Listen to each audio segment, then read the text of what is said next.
네, 오후장을 녹여줄 달달한 10분 전략 챙겨보는 시간이죠. 이 시간 MTNW 이달의 어드바이저와 함께하겠습니다. 위원님 안녕하세요. 네, 안녕하세요. 반갑습니다. 네, 반갑습니다. 위원님 시장이 하루 만에 조금 쉬어가는 움직임이 나타나는데 그렇기 때문에 위원님과 함께 전략을 세워봐야겠죠. 네, 오늘의 달달한 포인트부터 확인하고 오도록 하겠습니다. 네, 오늘의 달달한 포인트는요. 다시 커지는 잭슨홀 공포입니다. 시장이 지난해 잭슨홀 쇼크 악몽을 떠올리는 걸까요? 파월 의장의 매파적인 발언에 조금 더 무게를 두면서 조금 흔들리는 모습이 나타나고 있는데요. 위원님께서 달달한 포인트 전략으로 챙겨주시죠. 네, 바로 챙겨드리겠습니다. 전일 뉴욕 증시 상황부터 점검을 하고 넘어가 보도록 하겠습니다. 전일 애프터마켓에서 10%까지 올랐던 엔비디아가 개장과 동시에 6% 넘는 상승세를 시현을 했습니다. 하지만 상승폭을 급격히 축소하면서 0.1% 상승 마감하는 모습에 그쳤죠. 월가에서는 엔비디아 실적을 보면 GPU 붐이 당분간 엔비디아 외에 다른 누구에게도 실질적으로 이익이 되지 않는다라는 게 점점 분명해지고 있다라는 부정적인 의견이 등장을 했고요. 실질적으로 데이터 센터를 운영하는 대부분의 빅테크들은 높은 가격에 엔비디아의 칩을 사야 하고 또 반도체 업체들은 엔비디아의 시장을 뺏길 수도 있는 그러한 상황입니다.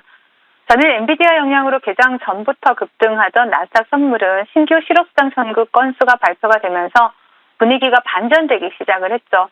미국의 주간 신규 실업수당 청구 건수 보시면요. 23만 건으로 시장 컨센서스를 하회를 하는 모습이었고요. 또 계속 실업수당 청구 건수를 보시면 이 또한 170.2만 건으로 시장 컨센서스를 하회하는 모습이었습니다. 미국의 노동시장이 여전히 견조하다라는 지표가 발표가 되자 시장은 다시 오늘 밤으로 예정된 4월 연준 의장의 잭슨홀 연설에 대한 우려를 키웠습니다. 작년 잭슨홀 미팅에서 파월 연준 의장이 고통이 있을 것이다 라고 반복해서 강조한 후에 S&P 500 지수는 일주일간 7%나 하락을 하기도 했었죠. 이러한 불안감은 채권금리 상승으로 이어졌고요.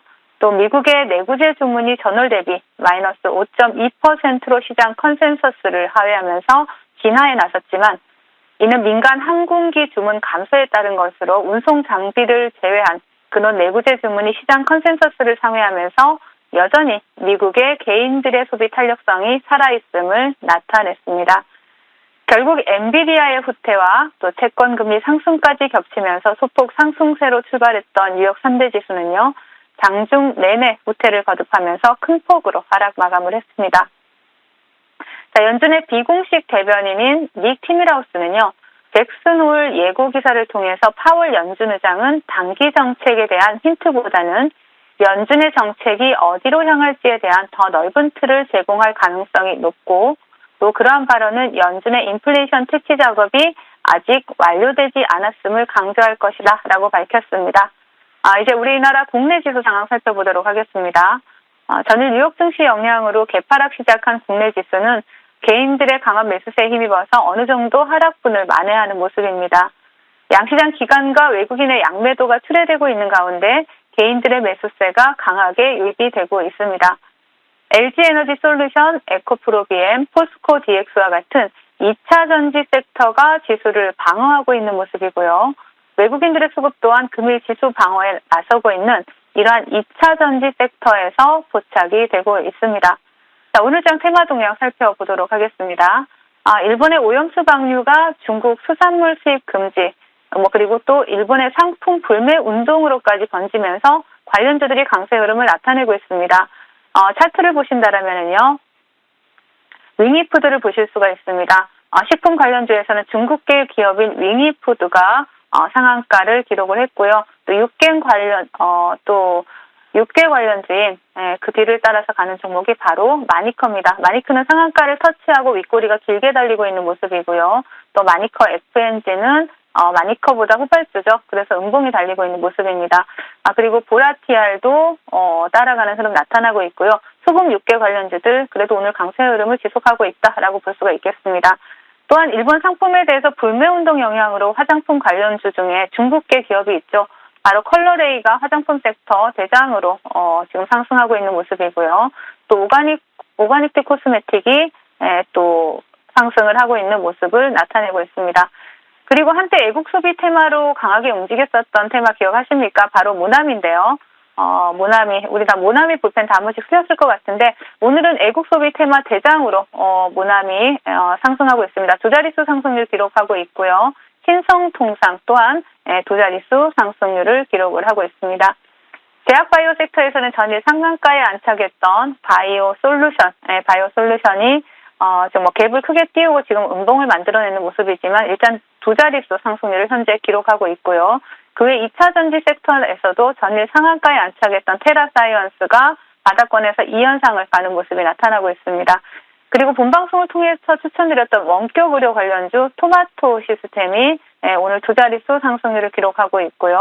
그리고 일부 투전도체 관련주들도 오늘 강세 흐름 나타내고 있습니다. LS전선 아시아, 선암과 같은 투전도체 관련주들 상승 흐름 나타나고 있고요. 전체적으로 테마를 정리해보면 대부분의 테마성 흐름을 나타내는 종목들의 거래 대금이 다소 부족한 상황입니다. 이 얘기는 변동성이 확대될 수 있다는 얘기고요. 개인 투자자들의 접근은 다소 위험해 보이는 상황이다라고 정리를 해드리겠고, 시장 대응 전략 드리도록 하겠습니다. 엔비디아의 어닝 서프라이즈는 1일 천하로 끝났죠. 다시 잭슨홀 공포가 시장을 뒤덮고 있는 이러한 모습입니다. 전일 본방송을 통해서 오늘까지 좀 관망하고 다음 주부터 본격적으로 시장 대응에 나서자라는 전략을 전해드렸었는데요. 이번 잭슨홀 미팅 주제는 세계 경제의 구조적 변화입니다. 이번 인플레이션을 불러왔던 공급망 붕괴, 또 그에 따른 고금리, 고물가의 고착화 등이 언급될 가능성이 높습니다. 올해 들어 어떤 악재가 나오더라도 위기가 닥치면 연준이 돈을 풀고 금리를 낮춰서 막아줄 것을 기대하면서 거침없이 상승해왔던 시장에 어떤 메시지를 전할지 주목해 봐야 합니다. 오늘까지 관망하자는 기존 전략 그대로 유지하시고 다음 주 이 시간을 통해서 시장에 대한 새로운 전략을 제시해드리도록 하겠습니다. 네, 오늘까지는 관망하는 전략으로 제시를 해주셨습니다. 두렵더라도 위원님의 손 꼭 잡고 한 발 나아가 보도록 하겠습니다. 그럼 오늘 꼭 봐야 되는 섹터 한번 확인하고 오도록 하겠습니다. 네, 오늘의 달달한 공략 섹터는 일본의 오염수 관련주입니다. 일본이 기어코 오염수 방류를 했죠. 후폭풍이 굉장히 거세지고 있는데요. 중국 쪽에서도 일본의 수산물, 화장품, 보이콧을 선언한 상황입니다. 여기서 계속해서 끌고 갈 만한 모멘텀이 있을까요? 네, 있습니다. 일본이 오염수 방류를 시작한 가운데 그 후폭풍이 상당히 거세지고 있는 상황이죠. 중국은 전일 일본 수산물 수입 금지를 발표한 데 이어서 중국의 유명 온라인 쇼핑몰 곳곳에서 소금 품절 현상이 나타나고 있습니다. 중국 소금 관련 업체 중에서 장행그룹, 상해거래소에 상장된 그룹이죠. 상한가를 기록하는 모습까지 나타나기도 했는데요. 우리나라에서도 소금 관련주, 그리고 육계, 그리고 식료품 관련주들이 강세를 보이고 있고, 또 온 국민들의 관심이 집중되어 있는 만큼 해당 이슈는 당분간 지속될 것으로 보여집니다. 이런 상황에서 오염수 방류에 따라서 일시적인 수요 급증의 영향을 받고 있는 이러한 소금 관련주들과 또 수산물의 대체재로 부각되고 있는 각종 식료품 관련주들에 대한 관심도 필요하겠지만, 정부의 강화된 방사능 관리 체계 가동에 따른 이러한 수혜를 기대할 수 있는 방사능 검사 관련주, 우리가 관심 있게 볼 수 있는 시점입니다. 지난 6월에 각 지자체에서 올해 방사능 검사 장비를 구입하기 위해서 입찰 공고를 내기도 했고요. 또 제주도 같은 경우에 휴대용 방사능 측정기를 추가로 구매를 하기도 했고, 대부분의 지자체들이 방사 탐지기 도입을 서두르고 있는 모습이 포착이 되고 있습니다. 따라서 현재 대국민적 이슈가 되고 있는 이러한 원전 오염수와 관련해서 이미 큰 폭의 상승을 보이고 있는 식품 관련주들을 추격 매수하기보다는 현재 수급이 들어온 이후 견조한 조정을 받고 있는 방사능 측정기 관련주들이 있습니다. 이러한 종목들에 대해서 관심이 좀 필요하다 말씀을 드리겠습니다. 방사능 측정기를 하나 구매해야 되나 싶은 생각이 드는데요. 위원님 어떤 종목이 있을까요? 네, 바로 위드텍이라는 종목입니다. 분자오염 모니터링 기술을 보유한 업체고요. 또 후쿠시마 오염수 방류에 대한 이런 모니터링 기술이 최근에 부각이 되면서 시장에 관심을 받고 있는 종목입니다. 또한 원전 해체와 관련된 신사업을 진행을 하고 있고, 또 원전 해체와 관련한 국책과제에 참여하면서 원전 방사성 폐기물의 독성을 제거하고 관리하는 핵심 기술을 확보하고 있는 기업입니다. 해당 기술을 활용하면 최근 이슈가 되고 있는 일본의 원전 오염수 해양 방류를 모니터링할 수 있다라는 점이 부각이 되면서 최근에 굉장히 좋은 흐름을 나타내고 있는데요. 차트 보시면서 말씀을 드리도록 하겠습니다. 자, 위드텍 같은 경우에는 지금 바닥권에서 단기 이평을 돌파하고 시세를 주고 있는 모습이고요. 추가적인 시장의 상승 모멘텀, 원전 오염수 관련주로는 지속적으로 이어질 가능성이 높기 때문에 그에 따른 오염수 모니터링 관련 기술을 가지고 있는 동사가 시장에서 강하게 부각이 될 수 있다라고 보여집니다. 그렇기 때문에 목표가 최근에 상단이죠. 전고점 2만 원 제시해드리도록 하겠고요. 손절가는 하단 13,000원 제시해드릴 테니까 차분하게 분할 매수로 모아가시라는 전략 드리겠습니다. 네, 오늘 방사능 오염수 관련해서 위드텍 받아보도록 하겠습니다. 목표가 2만 원, 손절가 13,000원 받아가 보시길 바라겠습니다. 자, 위원님의 종목 ASC로 바로 넘어가 보도록 할게요. 토마토 시스템 원격 의료 관련주라고 말씀을 해주셨고 이 종목 목표가인 6,500원 문턱까지 와 있습니다. 조금 더 기다리면서 노크해 볼까요? 네, 토마토 시스템은 이제 시세를 시작하는 종목입니다. 미국 내 원격 진료 서비스를 본격적으로 개시하고 또 글로벌 시장에 대한 확대 기대감 또한 부각이 되고 있고요. 전 세계로 원격 치료 서비스를 확대할 예정으로 있다는 것은 상당히 큰 상승 모멘텀으로 작용할 수 있다는 것이죠. 그래서 동종목 같은 경우에 차트를 보신다라면은요, 이제 바닥권에서 수급이 강하게 들어온 이후에 사실 바닥 대비 크게 상승하진 않았습니다. 목표가도 제가 1차 목표가를 6,500원을 제시해드리고 오늘 살짝 못 미치는 흐름이 나왔지만 이 목표가를 뛰어넘는 흐름이 충분히 나올 수 있는 종목이다라고 보여집니다. 그렇기 때문에 윗골이 달리더라도 그대로 홀딩하시면서 목표가 또 그 이상의 수익도 챙겨갈 수 있는 종목이다라고 말씀을 드리겠습니다. 네, 윗꼬리가 달리더라도 계속해서 끌고 가는 전략으로 챙겨드리도록 하겠습니다. 토마토 시스템 받아봤고요. 다음 종목 보도록 할게요. 태성. 이 종목 PCB 관련주로 제시를 해주셨고 저희가 여전히 지지라인 잘 지켜주면서 등락을 오고 가고 있는데 목표가까지 어떻게 대응해 볼까요? 네, 동종목 같은 경우에는 지금 PCB 자동화 설비 전문 기업이다라고 말씀을 드렸고 또 PCB 수요 확대에 따라서 또 이러한 부분에 수혜를 받을 수 있다라고 말씀을 드렸습니다.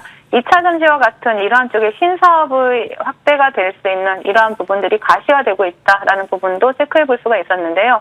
태성 차트 보신다라면 지금 조정 구간을 잘 주고 있죠. 지금 여러분들이 지금 시장은 양봉일 때 추격 매수하는 시장이 아니라요. 이렇게 음봉을 그려내면서 단기 이평선을 이탈하지 않는 흐름이 나온다라면 모아가는 자리다라는 것이죠. 그렇기 때문에 동종목 분할 매수를 차분히 모아가시면서 목표가 4,200원까지 홀딩하신다라면 수익 챙겨갈 수 있는 종목이다라고 말씀을 드리겠습니다. 네, 음봉일 때는 오히려 이런 시장에서는 매수 기회다라고 말씀을 해주셨습니다. 분할 매수 관점으로 차곡차곡 모아가 보도록 하겠습니다. 자, 위원님과는 아쉽게도 여기서 인사를 드려야 될 것 같습니다. 위원님 한 주 동안 고생 많으셨고요. 도움 말씀 고맙습니다. 네, 감사합니다.